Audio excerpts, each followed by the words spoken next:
office before you. I'm finishing up my last week now, as a matter of fact, so I know it can be a bit overwhelming, but I'm here to tell you there's nothing to worry about. You'll do fine. So let's just focus on getting you through your first week, okay? Let's see. First, there's an introductory greeting from the company that I'm supposed to read. It's kind of a legal thing, you know. Welcome to Freddy Fazbear's Pizza, a magical place for kids and grown-ups alike, where fantasy and fun come to life. Fazbear Entertainment is not responsible for damage to property or person.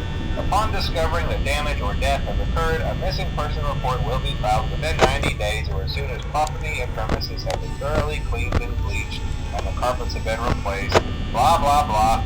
Now, that might sound bad, I know, but there's really nothing to worry about. The animatronic characters here do get a bit quirky at night, but do I blame them? No. If I were forced to sing those same stupid songs for 20 years and I never got a bath, I'd probably be a bit irritable at night too. So remember, these characters hold a special place in the hearts of children and you need to show them a little respect, right? Okay. So just be aware, the characters do tend to wander a bit.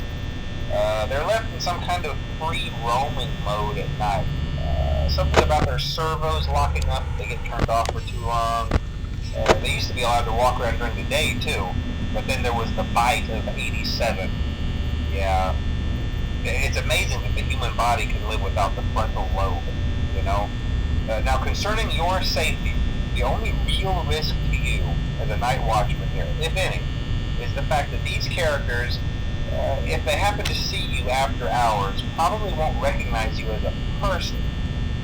They'll most likely see you as a metal endoskeleton without its costume on. Now, since that's against the rules here at Freddy Fazbear's Pizza, they'll probably try to forcefully stuff you inside a Freddy Fazbear suit. Now, that wouldn't be so bad if the suits themselves weren't filled with cross beams, wires, and animatronic devices, especially around the facial area. So you can imagine how having your head forcefully pressed inside one of those could cause a bit of discomfort and death. The only parts of you that would likely see the light of day again would be your eyeballs and teeth that pop out the front of the mask. Yeah, they don't tell you these things when you sign up. But hey, first station of the breeze. I'll chat with you tomorrow. Check those cameras and remember to close the doors only if absolutely necessary. Gotta conserve power. Alright, good night.